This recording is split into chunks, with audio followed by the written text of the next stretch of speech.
자, 다시 이은혜 사건 좀 돌아왔습니다. 오늘 첫 번째 사건 체크포인트 짚어보죠. 대국민 기자회견. 자, 이거 정말 황당한 소식이었는데 기자회견을 검거 직전에 계획을 하고 있었다 이런 소식이 전해졌죠? 네, 이게 그것이 알고 싶다 취재진의 뒷얘기를 다루는 그 유튜브에서 다뤄진 이 의혹인데요. 이은혜가 검거 전에 기자회견을 계획했다는 겁니다. 경찰의 수사 상황을 언론을 통해서 접한 이은혜가 수사망이 좁혀오자 주변 친구들에게 자신의 자수 플랜을 이야기했다는 겁니다. 내일 6시에 자수를 할 테니까 그때까지는 말하지 말아달라 이렇게 부탁을 했고요. 자수 전에 기자들을 불러놓고 입장을 말한 뒤 경찰에 자수하겠다 이렇게 말을 했습니다. 취재를 담당한 문치영 PD가 자수를 하려던 그 순간에도 무언가 계획했던 것 같다 이렇게 말했습니다. 그러니까 6시에 기자회견을 하고 자수를 하겠다. 교수님 보통 그러면은 경찰이 그렇게 기다려줬다가 그냥 잡아가나요? 그 기자회견 다 보여주고? 글쎄요, 지금 이제 이런 범죄자들 중에서 자기가 기자회견을 하는데 뭐 6시까지 엠바고 걸어달라 뭐 이런 것들은 제가 처음 보는 것 같은데요. 그러니까요.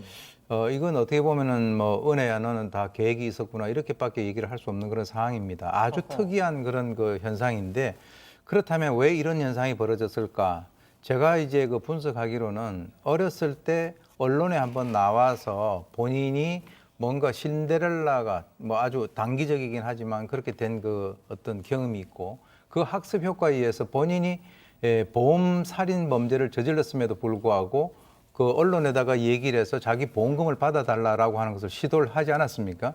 그러다 보니까 지금 이 이은혜라고 하는 이 캐릭터는 자기가 지금 공개 수배가 돼서 도주를 하고 있는 이 상황에서도 자기 어떤 입장을 갖다가 뭔가 이렇게 알아보기 위해서 자기 어떤 근황을 갖다가 주위 사람들에게 흘리고 그 어떤 반응을 보려고 했고 또 나중에 이 자수라고 하는 것은 자기가 잘못했다 모든 것을 다 전부 다 그 고백을 하고 자백을 하고 난 이후에 이루어지는 게 자수인데 지금 그 이후에 자기의 어떤 범행을 인정을 하지 않는 것으로 봐서는 뭔가 이런 이벤트를 만들어서 자신의 입장을 보호하려 했다 이렇게 우리가 추정을 할 수 있겠습니다. 그러니까 어렸을 적에 예능에 나왔던 그때의 어떤 그 경험이 이런 식으로 또 발현되는 것이다.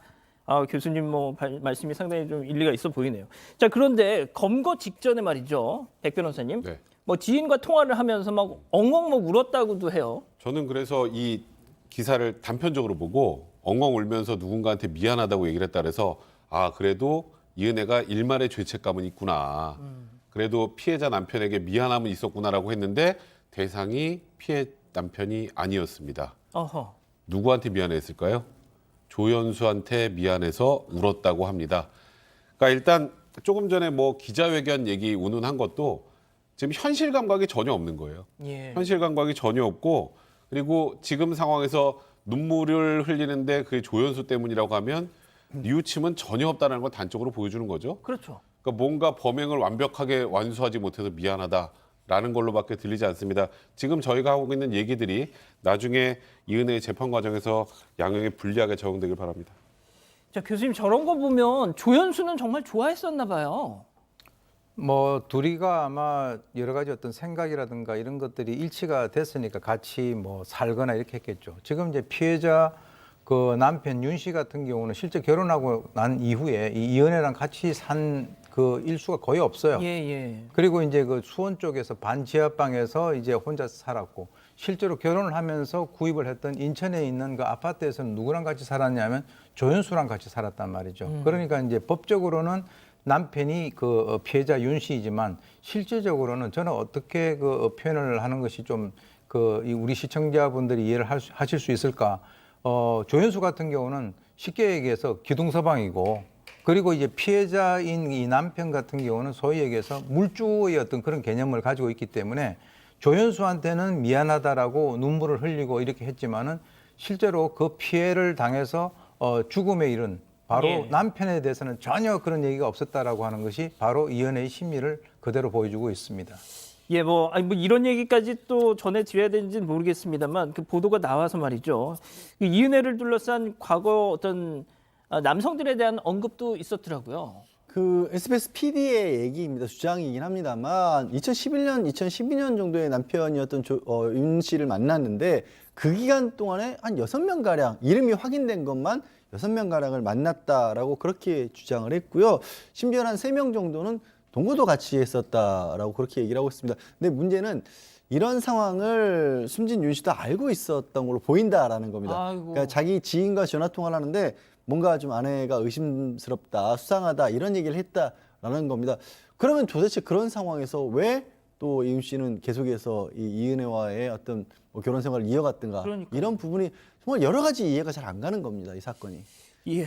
자, 이 조력자가 2명이 있었고 구속이 됐다는 속보도 전해졌죠. 자, 이 조력자 A와 B로 일단 호칭을 하겠습니다. 네. 어떤 사람들이죠? A 같은 경우에는 도피를 도운 가장 핵심적인 인물입니다. 도피 전날 이제 A 집에 모여서 도피 계획을 짜기도 했었고요. B를 통해서 오피스텔 구하는 걸 도와줬습니다. A는 자신이 예전에 마약상이었기 때문에 어렵지 않게 대포폰을 만들어서 이은혜와 조연수에게 제공을 했고요. 또 도피에 필요한 자금을 계속해서 벌 수 있도록 이를 배당해서 도피에 필요한 걸 모든 걸 다 제공을 한 사람입니다. A는 지금 불법 사이트 운영을 하는 걸로 알려졌는데요. 도주 중에도 A가 일을 주면 이은혜와 조연수가 일을 하고 돈을 받아가서 도피 자금을 계속해서 이제 마련할 수 있었던 겁니다. 예. 자, 특히 A 같은 경우는 말이죠. 지난해 형기를 마쳤음에도 불구하고 이번에 또다시 체포가 됐습니다. 자, 그러니까 계속해서 도피 자금을 대주고 또 여기 이 경기도 고양시에 그 은신해 있던 그 삶의 어떤 터전을 또 마련해주고 말이죠, 교수님. 아니 뭐 이렇게 막 배려를 해준 게 무슨 이유일까요? 그러니까 이제 저희들이 추정컨대 이은혜 그 근처에는 그 어렸을 때부터 이 소위 가출팸이라고 하는 그런 어떤 집단이 존재를 하고 있었던 것 같아요.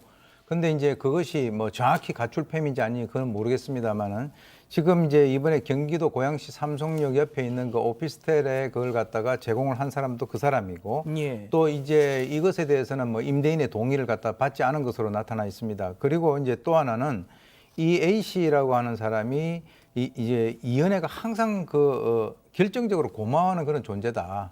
그 왜 그러냐면 우리가 이걸 상상할 수 있겠습니까? 도주를 하고 있는 중에서도 그 불법 사이트 운영을 해가지고 A 씨가 시킨 일을 배당받아가지고 그 수익을 갖다 현금으로 받았다.